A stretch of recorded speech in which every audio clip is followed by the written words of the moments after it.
आरुषि याद है आपको?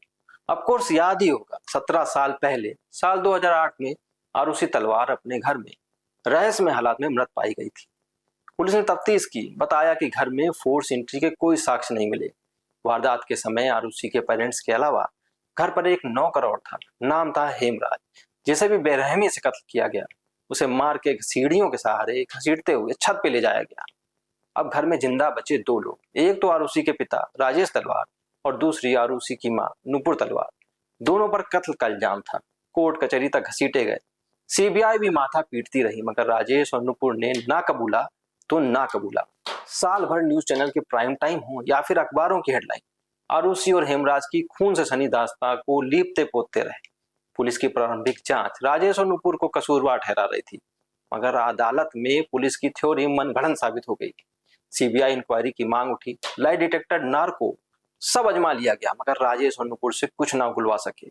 कुछ ऐसा ही मैटर राधिका यादव का है, जहां घर की चार दीवारी के बीच राधिका को उसके ही पिता ने अपनी ही लाइसेंसी रिवॉल्वर से शूट कर दिया।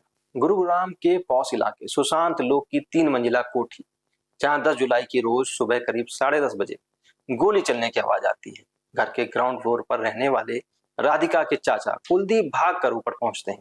किचन के फर्श पर राधिका खून से लथपथ पड़ी थी। बगल में उसके पिता दीपक यादव की लाइसेंसी रिवॉल्वर पड़ी थी।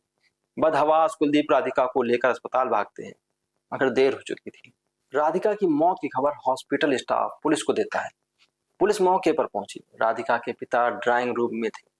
पुलिस सवाल शुरू करे उससे पहले जुर्म कबूल कर लेते हैं, लेकिन मोटिव को लेकर गुरुग्राम पुलिस कंफ्यूज है। बकौल दीपक यादव उन्हें राधिका की वजह से ताने सुनने को मिल रहे थे।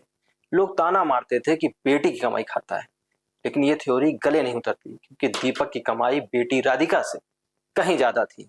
राधिका को टेनिस स्टार बनना था। दीपक ने राधिका की जिंदगी बनाने में जान लगा रखी थी। राधिका ने कई नेशनल इंटरनेशनल टूर्नामेंट अपने नाम किए, मगर टेनिस एक महंगा स्पोर्ट्स है, तो खर्च भी बेहिसाब था। सिर्फ हाथ में रैकेट पकड़ने भर का नाम टेनिस नहीं है। टेनिस कोर्ट में राधिका अगर पसीना बहा रही थी, तो उसके पीछे पिता दीपक की कड़ी मेहनत भी दिखती थी। राधिका के शोल्डर में इंजरी हुई, इंटरनेशनल टूर्नामेंट उससे दूर होते गए, तो पिता दीपक यादव ने उसके लिए एकेडमी खोल दी। बाप बेटी का ये रिश्ता बस इतना ही नहीं था। दीपक अंदर ही अंदर सुलग रहा था। राधिका इंस्टा के लिए रील बनाती तो उसकी भवें चढ़ जाती थी। राधिका पर रोक टोक इस हद तक थी कि वो तो वैसे भी घुट घुट के जी रही थी। ये दावा है राधिका की उस करीबी का, जिससे राधिका हर छोटी बड़ी बात शेयर करती थी। जब राधिका के कैरेक्टर को लेकर सोशल मीडिया पर बातें बनने लगी, तो वो आगे आई। उसने क्या कहा आपको भी कान लगा के सुनना चाहिए। उसको फोटोज क्लिक करवाना और वीडियोस वगैरह बनाना बहुत ज्यादा पसंद था। वो जो एक कमर्शियल वीडियो उसकी चल रही है, वो एक बस नॉर्मल म्यूजिक वीडियो थी, जो उसने आई गेस 1-1.5 साल पहले शूट करी थी, एंड उसके खुद के फादर ने उसे ड्रॉप करा था। उसके अलावा भी उसके काफी ज्यादा शूट्स थे, एंड पर धीरे धीरे करके वो सब चीजें बंद हो गई, बिकॉज उसके पेरेंट्स बहुत ज्यादा वो बहुत ज्यादा ऐसे थे कि लोग क्या कहेंगे। उनके पास हमेशा से ही सोसाइटल प्रेशर बहुत ज्यादा था, और वो हमेशा से ही ऑर्थोडॉक्स थे, मतलब वो रोका टोकी हर चीज में रहती थी।